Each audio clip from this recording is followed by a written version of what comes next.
बोल जयकारा बोल मेरे श्री गुरु महाराज की जय।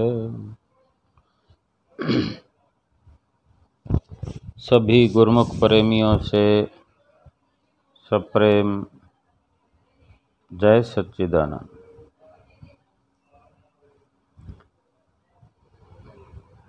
गुरुमुख प्रेमियों,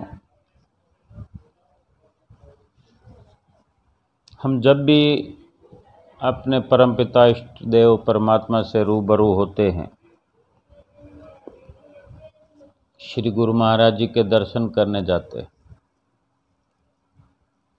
या अपने घर में ही पूजन आराधन करते हैं या कहीं भी कभी भी किसी रास्ते पर या सोते हुए अगर सुरती की तार अपने श्री गुरु महाराज जी से जुड़ती है, भगवान के नाम से जुड़ती है, तो बहुत सी बातें हम कर जाते हैं अपने प्रभु से, हमें ख्याल ही नहीं रहता। लेकिन एक सूक्ष्मता बनी रहती है, एक हल्की सी लाइट वेट एक जानकारी यादगार बनी रहती है कि हम कब कब किस वक़्त अपने भगवान से रूबरू होते हैं। कई बार उल्हाने देते हैं, शुक्राने करते हैं, लेकिन एक हकीकत है, हमको समझना होगा, समझना चाहिए कि या यूँ समझें कि हम श्री गुरु महाराज जी के श्री चरणों में दर्शन करने जा रहे हैं।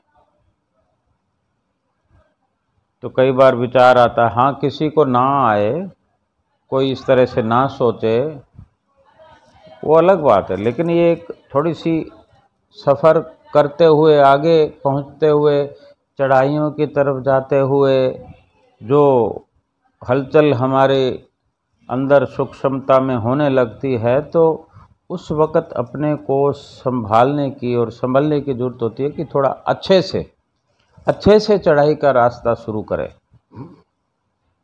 क्या कि जैसे विचार आता, हम श्री गुरु महाराज जी के पास जाएंगे तो ये लेके जाएंगे, वो लेके जाएंगे, वो ये लेके जाएंगे, वो लेके जाएंगे, उसमें क्या है? उस वक़्त ये सोचें, विचारें कि मेरे श्री गुरु महाराज जी को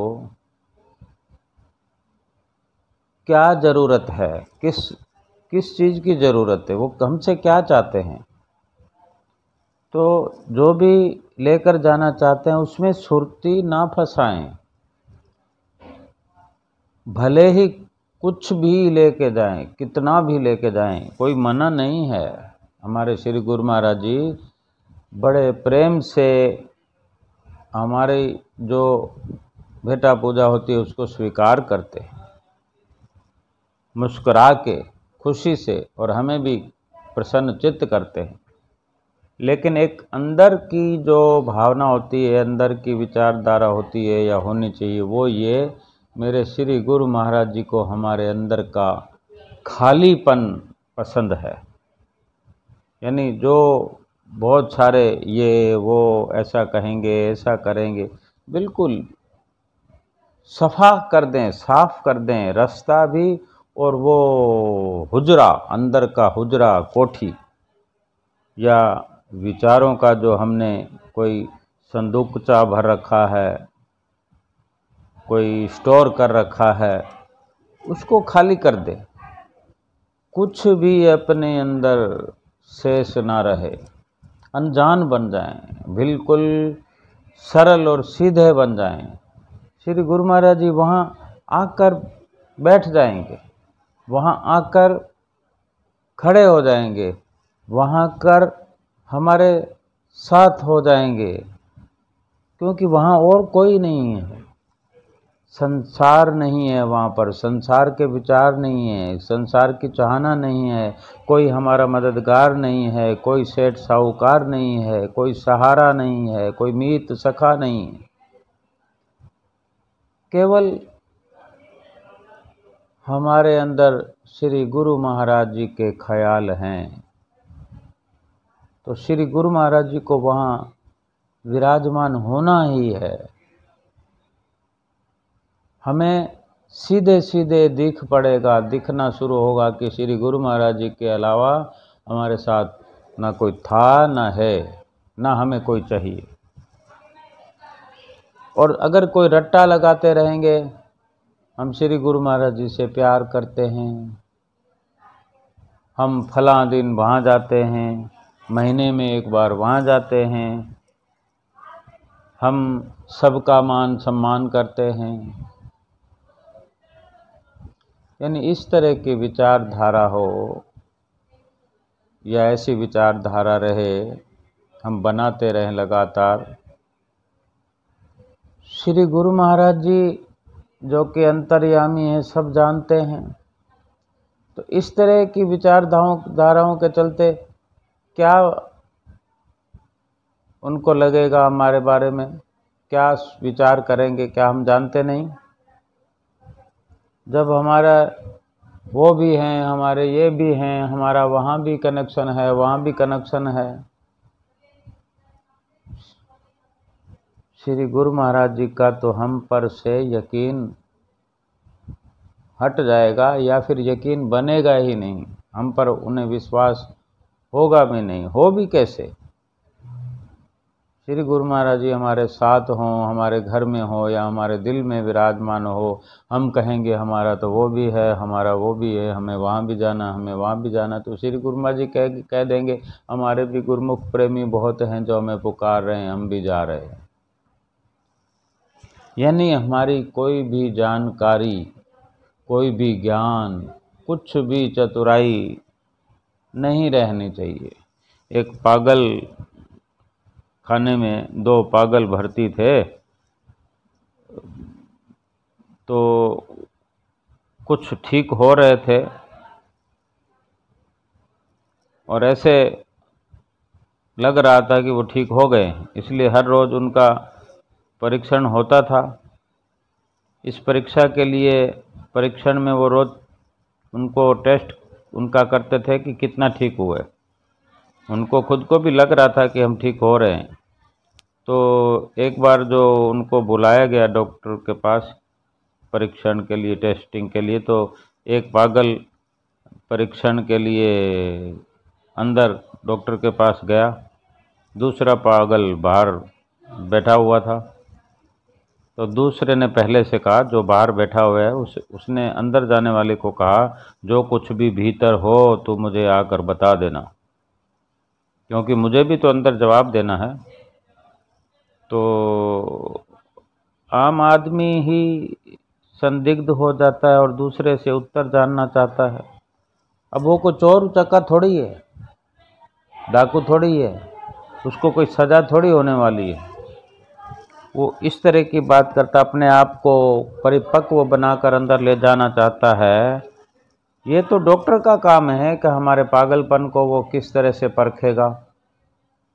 हम अपने आप को उनके हवाले कर दें, हम जैसे हैं वैसे सरल रहें, तो हम थोड़ा थोड़ा ठीक होएं तो हम चतुराई पर आ रहे हैं। पहले से ही सवाल पूछने से पहले ही हम जवाब को कुछ रट्टा लगाना चाहते हैं। वो जो आकर बताएगा वो सोचता है कि वही मैं डॉक्टर को बता दूंगा। तो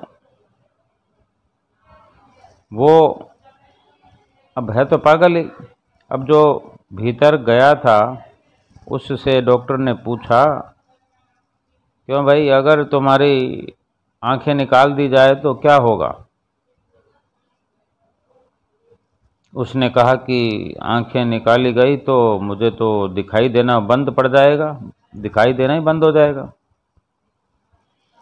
तो उसका जवाब हो गया, वो बाहर आ गया। जब वो बाहर निकला तो उसने दूसरे पागल से कहा, भाई ये ध्यान रखना, उत्तर है, उत्तर बता रहा हूँ, तुम्हें भी तो उत्तर देना है। उत्तर ये है कि दिखाई पड़ना बंद हो जाएगा। अब उत्तर उसने बाहर सीख लिया। जो पहले से इंतज़ार कर रहा था पागल दूसरे वाला, एक तो आ गया और वो भी उसको उत्तर बता रहा बड़े चाव से, भाई तू भी अंदर जाके पास हो जा। बताओ, उसने जो उत्तर बताया उसको कि जा भाई तू भी पास हो जा, तो क्या ये ठीक है? उसने जो पूछा कि मुझे आकर बताना, मैं भी तो परीक्षण में पास होना चाहता हूँ। तुम्हें तो डॉक्टर करेगा पास, लेकिन तुम अपने तरीके से कैसे पास हो सकते हो? तो वो दूसरे वाला पागल जैसे ही गया, उत्तर सीख कर कि दिखाई पड़ना बंद हो जाएगा, ये उत्तर मुझे देना। तो अंदर जाकर जब डॉक्टर के सामने खड़ा हुआ, डॉक्टर ने पूछा, अगर तुम्हारे दोनों कान काट लिए जाएं तो क्या होगा? तो उसने कहा, बात बड़ी साफ है जी डॉक्टर साहब, अगर मेरे कान काट लिए जाएंगे तो मुझे तो दिखाई पड़ना बंद हो जाएगा, दिखाई देना बंद हो जाएगा डॉक्टर साहब। अब बताओ, इस प्रसंग के माध्यम से, इस उदाहरणों से हम महापुरुष हमें सावधान करते हैं कि तुम उत्तर सीख कर गुरु महाराज जी के पास मत जाओ, पढ़ लिख कर मत जाओ, ज्ञान रट्टा लगा कर मत जाओ। गुरु महाराज जी के पास जाना है, गुरु महाराज जी का भक्त बन के रहना है, चाहे घर में बैठे हों, कभी भी ख्याल में भी ये ना आए, बिल्कुल भोले, वास्तव में भोले बन के रहें, भोला स्वभाव अपनाएं, बड़ी सरलता अपनाएं, क्योंकि गुरु महाराज जी अगर अंतर्यामी हैं तो हमारी कोई भी कार्रवाई उनसे छुपी नहीं है। हम गुरु महाराज जी को क्या दिखाना चाहते हैं, क्या अर्पण करना चाहते हैं, क्या कर सकते हैं, क्या है हमारी औकात? हमारे पास कुछ भी नहीं है, खाली हो जाएं। अगर हम सहज सामान्य होकर रहेंगे, बिल्कुल सीधे होकर, कम से कम श्री गुरु महाराज जी के आगे उनकी याद में भी, उनको याद करके भी, चाहे उठते बैठते खाते पीते व्यवहार करते चलते फिरते, या उनके सामने दर्शन दीदार करते हुए भी, या उनके आगे नज़दीक जाकर उनसे बात करने का भी मौका मिले, बिल्कुल अनजान, वास्तव में ये अपनी जो विचारधारा है वो एन वक़्त पर नहीं बनानी, ये लगातार बनी रहे पहले से। ये उत्तर हमें सीखना है कि हम कुछ नहीं है, कुछ भी नहीं है, मेरे श्री गुरु महाराज जी जो करते हैं वही होगा, वही होता है, और जो वो करते हैं हमारे लिए वो अति उत्तम होता है, अति उत्तम होगा। उत्तर सीख कर कंठस्थ करते हैं, जो कुछ पढ़कर जो ज्ञान हासिल करते हैं, उसी का रट्टा लगाते हैं, वो कभी सहज नहीं रह सकते, सरल नहीं हो सकते। उत्तर को संभालना ही अपने आप में अज्ञान है, अपने आप के अंदर उत्तर बना के रखना कि अगर किसी ने ये प्रश्न किया तो ये उत्तर दे देंगे, वो प्रश्न किया तो वो उत्तर दे देंगे। अगर हम अनजान हैं तो रट्टा लगाने से नहीं, हमारी चित्तवृत्तियों में, हमारी गतिविधियों में, हमारी जो अकल है, बुद्धि है, जो भी है, हमारा व्यवहार होना चाहिए ऐसा कि उसी में सब कुछ झलकना चाहिए। अपने आप अगला जैसा अच्छा लगेगा, हमें विचलित नहीं होना कि हमें उसने अच्छा बनाया या हमें बुरा समझा, जो समझा ठीक है, हमें सहज स्वभाव बनने की कोशिश करनी चाहिए, सरलता अपनानी चाहिए, तभी हम बड़े आराम से पार हो सकते। कंठस्थ जानकारियों को विसर्जित करके ही, यानी उसको निकाल के, उनके त्याग करके ही एक अमली जामा अपने आप को पहनाना। परमात्मा के दरबार में, परमात्मा का दरबार कहाँ नहीं है? हर जगह है, हर जगह है। अपने घर में भी कई दरबार हैं, इस कमरे में, उस कमरे में, लॉबी में, लॉन में, इधर उधर ऊपर, जहाँ हम महसूस करें वहीं मेरे श्री गुरु महाराज जी का दरबार है। लेकिन ये रट्टा लगाकर अपने श्री गुरु महाराज जी के दरबार में प्रवेश करना, उनकी नज़दीकी में जाना, ये हमारे असफल होने की निशानी है, लकीर का फ़कीर होने की निशानी है। गुरु के समक्ष हमारा अपना ही उत्तर होना चाहिए, अपना अनुभव होना चाहिए, अपना विश्वास झलकना चाहिए। भले ही वो सारी दुनिया देखे कि ये पागल है, लेकिन मेरे श्री गुरु महाराज जी श्रेष्ठ दर्जा देने वाले हैं उसको, जो सरल है, जो पागल है दुनिया की नज़रों में। जो अपना पर्सनल उत्तर है वही सही उत्तर है, वो प्राणों से आता है, प्राणों से निकलता, दिल की आवाज़, दिल की बात ही प्रमाणिक हो सकती है, बुद्धि की नहीं। बुद्धि तो अहंकार का ठिकाना है। गुरु के सामने, भगवान के सामने अहंकार का क्या मतलब है? दिल से बोलने वाले, सच बोलने वाले ही मेरे श्री गुरु महाराज जी को, परमात्मा को बड़े प्यारे होते हैं, सतगुरु को प्यारे होते हैं, वही सतगुरु का आशीर्वाद प्राप्त करते हैं। और इसी विचार से, इन्हीं तरह के सोच से ही हमारा लोक परलोक संवरता भी है। और जो आज्ञा में जब सरल हो जाते हैं, किसी का, संतों का, महापुरुषों का जब कहना मान लेते हैं। एक कुटिया पर, आश्रम पर, एक किसी शहर में एक बेटा अपनी माँ को नित्य प्रति, उसका नियम था माँ का और बेटे का। माँ कुटिया पर जाती थी, बेटा उसको अपने स्कूटर पर केवल छोड़ने जाता था, बाहर कुटिया के छोड़कर, और वापस अपने घर चला आता था। और माँ अपना सत्संग का प्रोग्राम पूरा करती थी, यही उसका नियम था। वो अंदर नहीं जाता था। एक दिन अपनी माता को छोड़ने गया तो महात्मा जी आश्रम के बाहर ही उसको मिल गए। माता तो अंदर चली गई, माता को मालूम है बेटा चला जाएगा मुझे छोड़कर हमेशा की तरह। तो उसकी मुलाकात जो बेटे की महात्मा जी से हुई, महात्मा जी जानते भी थे और मालूम भी था कि इस माता को इसका बेटा छोड़ने आता है। तो महात्मा जी ने वो सहज स्वभाव जब आपस में मिले, तो इतना तो होता ही है कि इंसानियत के नाते संतों महात्माओं का आदर तो करता ही है। महात्मा जी का उसने नमन किया महात्मा जी को, तो महात्मा जी उससे पूछते हैं, बेटा तुम क्यों नहीं कुटिया में आते? तुम्हारी माता जी नित्य प्रति आती है, तुम नित्य प्रति छोड़ने आते हो, लेकिन कुटिया के भीतर क्यों नहीं आते? तो वो कहता है, महाराज अब मैं जाता तो बहुत जगह हूँ, मंदिर जाता हूँ, शिवालय जाता हूँ, कहाँ कहाँ जाता हूँ, लेकिन मेरी कोई मनोकामना तो पूरी होती नहीं। मेरा मन नहीं करता कहीं जाने का, अंदर आने का, कुटिया में भी अंदर आने का मन नहीं करता। मेरा मन बहुत दुखी है। इतने 20 साल से मेरा एक केस चल रहा है, उसका फैसला भी नहीं होता। मुझे कहीं जाने का मन नहीं करता मेरा।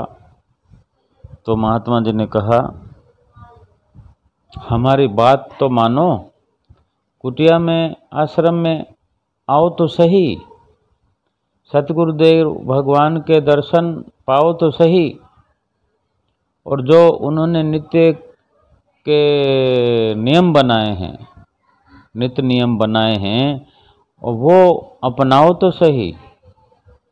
1 घंटा सुमरन भजन करके देखो तो सही कि हमारे सतगुरुदेव भगवान किस तरह से हमारे अंग संग खड़े होकर हमारे काम करवाते हैं और करते हैं। तो उसके मन पर प्रभाव पड़ा और उसी वक़्त कुटिया में गया और सारी शुरुआत की। महात्मा जी से आदेश पाकर, नाम लेकर जब शुरुआत की, नित्य प्रति आने लगा, श्री आरती पूजा गाने लगा, नित्य नियम करने लगा और सुमरन में भी मन लगाने लगा। 15 दिन हुए होंगे लगभग कि वो एक दिन मिठाई का डब्बा लेकर आश्रम में गया, कुटिया पर गया, महात्मा जी को मिलते हुए श्री गुरु महाराज जी के दर्शन किए, दंडवत प्रणाम किया, मत्था टेका, बहुत प्रसन्न चित्त था और महात्मा जी से कहने लगा, महात्मा जी आप ठीक कहते हैं, आप ठीक कहते थे, आपने फरमाया था कि यहाँ श्री गुरु महाराज जी को नतमस्तक होकर तो देख, अपना बना के तो देख। जो काम मेरा 20 साल में नहीं हुआ वो 15 दिन के अंदर ही मेरा काम पूर्ण हो गया। अब मुझे कहीं इधर उधर भटकने की ज़रूरत नहीं, कहीं जाने की ज़रूरत नहीं, मेरे श्री गुरु महाराज जी की शरण में ही आ गया हूँ और मुझे अटल विश्वास हो गया है, जो मेरे श्री गुरु महाराज जी के नित्य नियम है वो निभाता रहूँगा और अपने जीवन की गाड़ी को चलाता रहूँगा और अपने श्री गुरु महाराज जी को प्रसन्नता, श्री गुरु महाराज जी की प्रसन्नता को प्राप्त करना ही मेरा लक्ष्य हो गया है। बोलो जयकारा बोल मेरे श्री गुरु महाराज की जय।